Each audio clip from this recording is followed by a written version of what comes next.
Welcome to Turtle WoW News with Vrograg. I'm your news anchor orc, Vrograg Fishslayer, here to bring you all the server news for the week of March 12th, 2024. It'll be a brief news update today. Let's get to it. I'm the orc and here's the news. The Turtle WoW radio team has been working on a new radio talk show, which should be airing today at 5 p.m. US East Coast time. A show called Under the Shell. Dan, Akalix, and yours truly will be hosting this new show, which hopes to take a behind-the-scenes look at the people who make the community, from developers to players and everything in between. Make sure to tune in to Everlook Radio for the premiere, where I do my best to advocate for the player and maybe even get some exclusive news just for you. If you're unable to listen, fear not, because all shows from Everlook Radio Broadcasting are eventually listed up on their YouTube page, which will be linked in the description below. I look forward to hearing what you all think about the new content, and I hope it serves the community well. Since news is light, we'll jump right into the changelog roundup right now.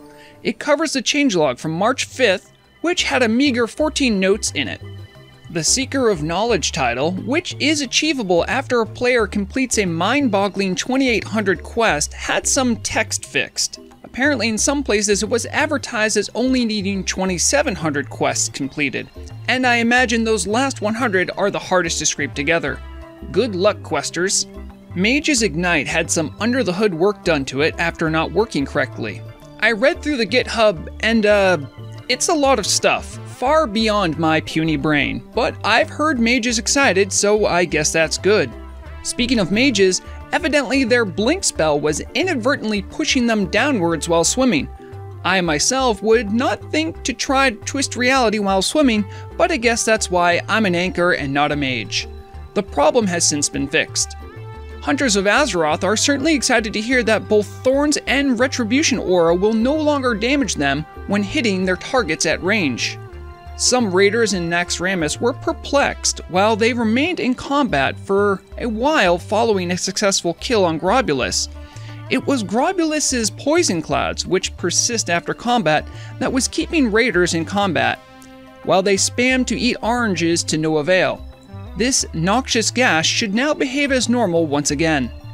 The Windstone Saga continues in the changelog. This time a peculiar problem has cropped up. If two players happen to do the gossip options for the Windstones at the same exact time, they would break and become non-interactable. The issue has since been resolved, but I'm sure we'll hear more from the Haunted Stones of Silithus before long. And finally, a long-standing animation quirk has finally been rectified.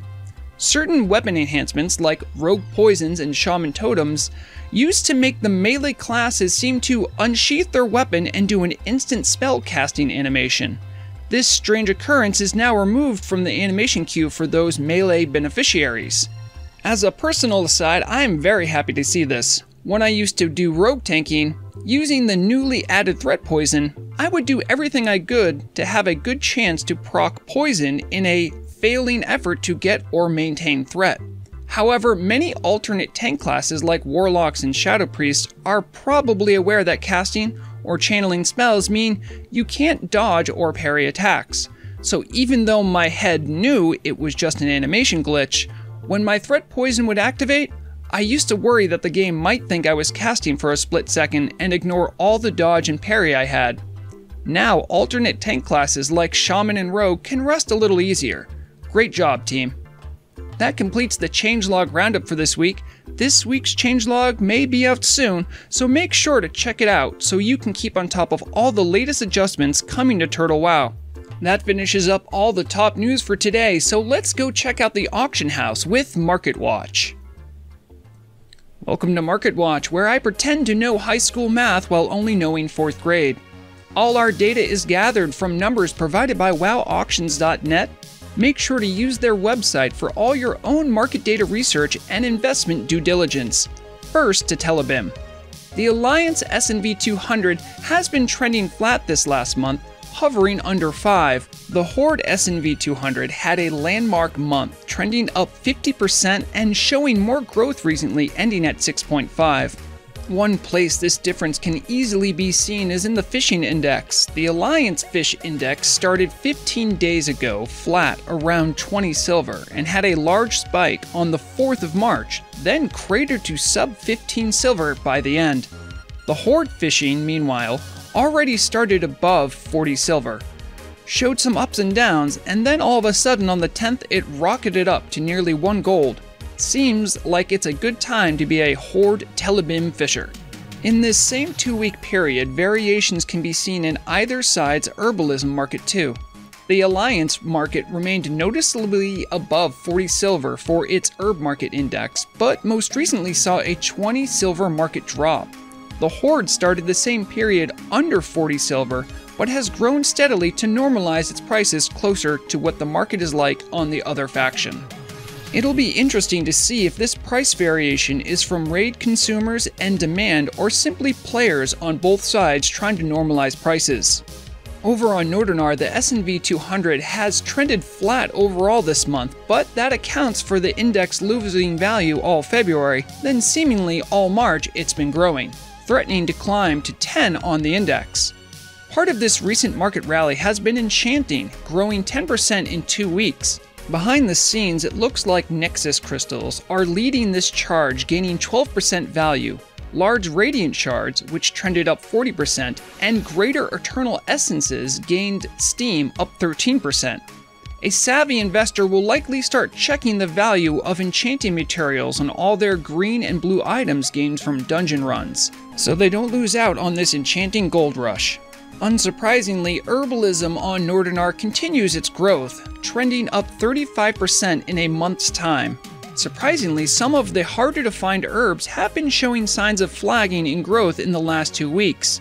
Mountain Silver Sage trended flat, and likewise, Ice Cap's price volatility has been less as of late, despite both herbs not having reliable instance farming.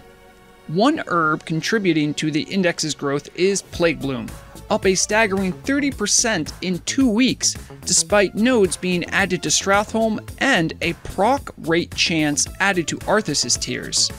Of course, the acting lead of Herbalism Index is Black Lotus, which grew from 41 gold 2 weeks ago to finish at 47.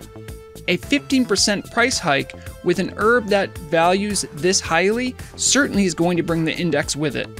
I would say herbalists have great earning potential, but competition among them is pretty fierce as it is. With prices this high, remember to try and limit your buying exposure, purchase on days less popular for raiding, and seek discounts with friendly alchemists and farmers. That's all the time we have for Market Watch today. I hope you found some of the information here useful. Make sure to use wowauctions.net for all of your own market research.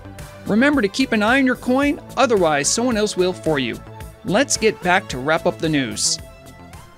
That rounds out this week's quick news update. I'd like to thank you all for tuning in. Make sure to drop by to catch my weekly Fish and Chat stream this Saturday, noon US East Coast time. Keep your eyes peeled for bonus streams. I might do one if time permits. This last week I ran an experiment to see how profitable running dungeons can be. The results might interest you. If you like this content and want to support me, make sure to like and subscribe. If you're feeling generous, super chats are enabled, and I have a working tip link available once again. I'll leave up in the comments. My comments, DMs, and emails are always open for feedback, constructive criticism, and any news items you'd like to share.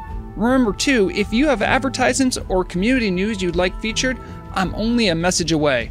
All methods of reaching me will be in the description of the video. It's about time for me to head out.